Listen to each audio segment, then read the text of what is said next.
Hello friends, welcome to இது நம்ம சமையலறை. இன்றைக்கி நம்ம சமையலறையில் பாரம்பரியமான கூவ ரெசிபி எப்படி ரொம்ப டேஸ்ட்டாக செய்கிறதுன்னு தான் பார்க்க போகிறோம். அதுக்கு முன்னாடி நம்மளோட சேனலை சப்ஸ்கிரைப் பண்ணிடுங்க, கூட இருக்கிற பெல் ஐக்கானையும் ப்ரெஸ் பண்ணிடுங்க. இப்போது கூவ ரெசிபி செய்கிறதுக்கு என்னென்ன திங்ஸ் தேவைன்னு பார்க்கலாம். இன்றைக்கி 1.5 தேங்காவை திருவி எடுத்திருக்கேன். சின்ன சைஸ் தேங்காவாக இருந்ததுனால 1.5 தேங்காய் எடுத்திருக்கேன். பெரிய தேங்காவாக இருந்தால் 1 தேங்காய் போதும். இதை ஒரு மிக்ஸி ஜாரில் ஆட் பண்ணிக்கிறேன்.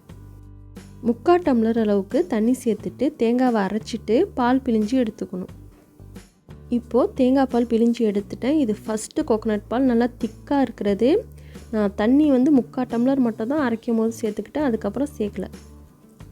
ரம்ப இலை 3 இலை எடுத்திருக்கேன். பெரிய சைஸில் 3 இலை எடுத்திருக்கேன். சின்ன சைஸாக இருந்தால் 4லேருந்து 5 இலை எடுத்துக்கோங்க. ஒரு மிக்ஸி ஜாரில் இலையை சின்ன சின்னதாக கட் பண்ணிவிட்டு ஆட் பண்ணிக்கிறேன். இதில் ஒரு 1/4 டம்ளர் அளவுக்கு தண்ணி சேர்த்துட்டு அரைச்சி எடுத்துக்கணும். இப்போது இந்த மாதிரி அரைச்சி எடுத்துக்கணும். அரைச்சதுக்கப்புறமா இதை ஒரு ஃபில்டரில் வச்சு ஃபில்டர் பண்ணி எடுத்துக்கணும். சக்கையும் ஜூஸையும் தனித்தனியாக ஃபில்டர் பண்ணி எடுத்துக்கணும். இந்த மாதிரி ஒரு ஃபில்டரில் சக்கையை மட்டும் தனியாக ஃபில்டர் பண்ணிவிட்டு இந்த ஜூஸை மட்டும் நம்ம எடுத்துக்கணும். 1.5 கப் அளவுக்கு அரிசி மாவு எடுத்திருக்கேன். அரிசி மாவு நல்லா நைஸாக இருக்கணும், கொரப்பாக எடுக்கக்கூடாது. எந்த டம்ளரால் வேணால் மெஷர் பண்ணிக்கலாம். காஃபி டம்ளரை கூட மெஷர் பண்ணிக்கலாம். நான் இன்றைக்கி காப்படியால் மெஷர் பண்ணியிருக்கேன். இந்த காப்படியால் இன்றைக்கி 1.5 கப் எடுத்திருக்கேன்.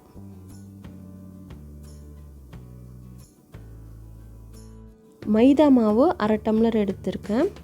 அதே சேம் படியாலே தான் நான் மெஷர் பண்ணியிருக்கேன். 1.5 கப் மாவுக்கு 1/2 கப் மைதா மாவு ஆட் பண்ணணும்.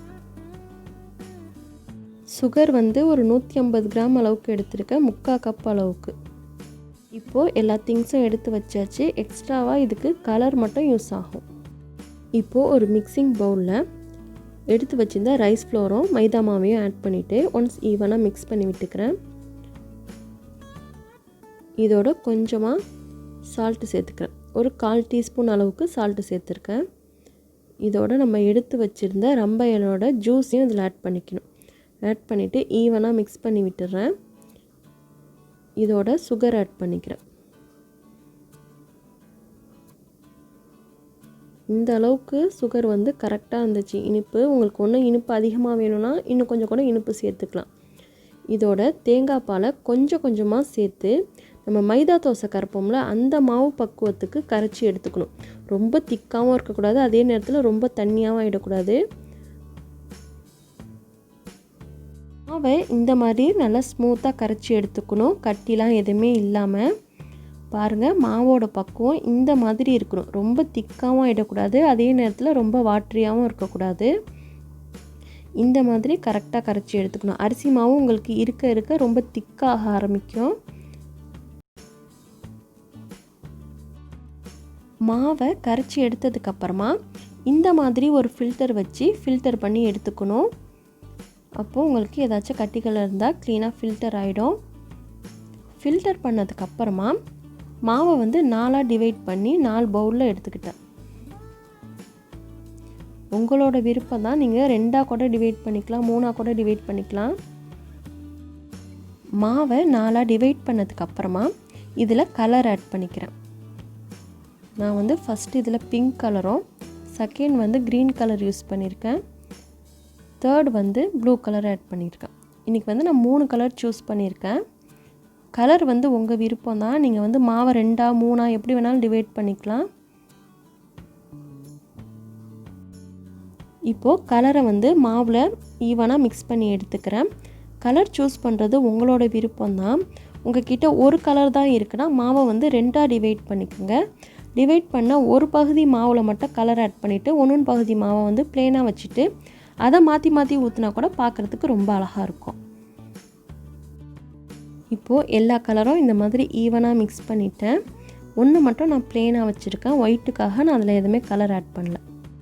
இப்போது ஸ்டவ்வில் ஒரு இட்லி பாத்திரம் வச்சுருக்கேன். நடுப்புற ஸ்டாண்ட் வச்சுட்டு தண்ணி ஊற்றி ஹீட் பண்ணிக்கிறேன்.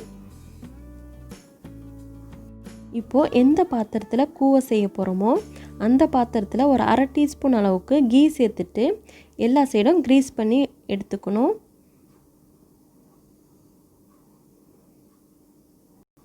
இப்போது எல்லா சைடும் நெய் தடவுனதுக்கு அப்புறமா ஒரு பகுதி மாவுலேருந்து நான் பாதி மாவை தான் ஃபஸ்ட் லேயராக ஆட் பண்ணியிருக்கேன். ஃபுல்லாக கூட ஆட் பண்ணி வேக வைக்கலாம். ரொம்ப நேரம் வேகும், பார்க்குறதுக்கும் அவ்வளோ அழகாக இருக்காது. இப்போது இதை இட்லி செட்டில் வச்சுட்டு வேக வச்சு எடுத்துக்கணும். நம்ம எல்லா லேயரும் ஊற்றி முடிக்கிற வரைக்கும் அடுப்பு வந்து சிம்மில் தான் இருக்கணும். வேகமாக வச்சு கொதிக்க விட்டுறக்கூடாது. அடுப்பு சிம்லேயே வச்சு தான் எல்லா லேயரும் ஊற்றி எடுக்கணும்.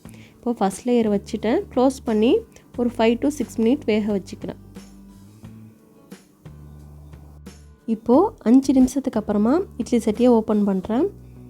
இப்போது ஃபஸ்ட் லேயர் நல்லா குக் ஆகிருக்கு. இந்த மாதிரி கையை வச்சு செக் பண்ணி பாருங்கள். நம்ம நைஃபை வச்சு குத்தி குத்தி பார்த்தோன்னா உங்களுக்கு அது அசிங்கமாக ஆகிடும். இப்போது நல்லா வெந்திருக்கு. இப்போ நம்ம செகண்ட் லேயர் ஆட் பண்ணிக்கலாம். நம்ம இட்லி சட்டி உள்ளாரையே வச்சுட்டு ஒரு லேயர் ஆட் பண்ணால் நான் உங்களுக்கு தெரியணுங்கிறதுக்காக நான் வெளியில் வச்சு ஆட் பண்ணி காட்டுறேன். இப்போது செகண்ட் லேயரை நான் வந்து ஒயிட் ஆட் பண்ணிக்கிறேன். இதுவும் வந்து நான் பாதி அளவுக்கு மாவு தான் ஆட் பண்ணியிருக்கேன். மாவு ஆட் பண்ணிவிட்டு திருப்பி இதை இட்லி சட்லி உள்ளார வச்சு வேக வச்சு எடுத்துக்கணும்.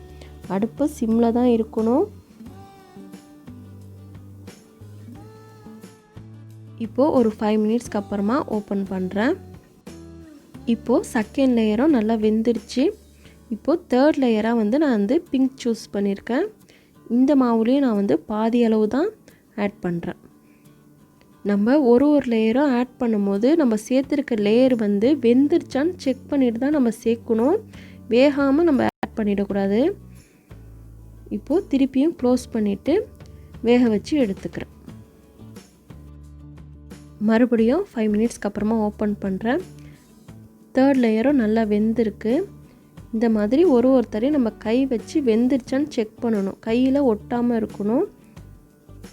இப்போது ஃபோர்த் லேயர் ஆட் பண்ணிக்கிறேன். திருப்பியுமே க்ளோஸ் பண்ணி 5 மினிட்ஸ் வேக வச்சு எடுத்துக்கிறேன். இப்போது ஃபோர்த் லேயர் வெந்திருக்கான்னு செக் பண்ணலாம். ஃபோர்த் லேயர் மாவும் நல்லா வெந்திருக்கு.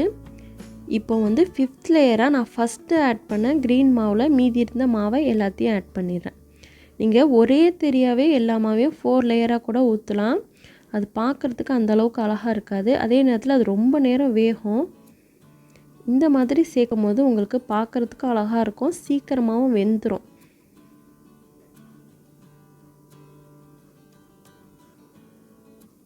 லேயரும் நல்லா வெந்துருச்சு. இப்போது 6th லேயராக வந்து மீதி இருந்த பிங்க் கலர் மாவை ஆட் பண்ணிக்கிறேன். இது பார்க்குறதுக்கு நம்ம ப்ராசஸ் அதிகமாக தெரியும், ஆனால் ரொம்ப ஈஸியாக செஞ்சிடலாம்.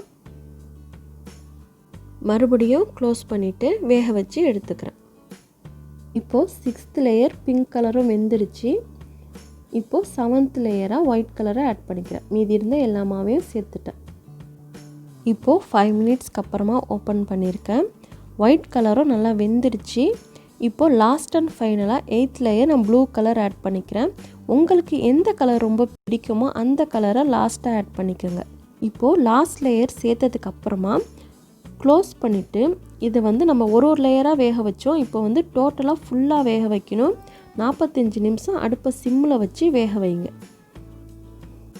இப்போது டோட்டலாக ஒரு 45 மினிட்ஸ்க்கு அப்புறமா ஓப்பன் பண்ணுறேன். இப்போது இந்த மாதிரி ஒரு நைஃபை வச்சு நடுப்புற குத்தி செக் பண்ணி பார்த்துக்கணும் இது வெந்துருச்சான்னு. நைஃப் வந்து இந்த மாதிரி கிளியராக இருக்கணும். நான் ஒரு 35 மினிட்ஸில் செக் பண்ணி பார்த்தேன். அப்போ வந்து எனக்கு கிளியராக இல்லை. கிளியராக இல்லைன்னா நம்ம திருப்பி க்ளோஸ் பண்ணி வேக வச்சு எடுத்துக்கணும். இப்போ நான் வெளியில் எடுத்துட்டேன். இது ஆறுனதுக்கு அப்புறம் நம்ம கட் பண்ணிக்கலாம்.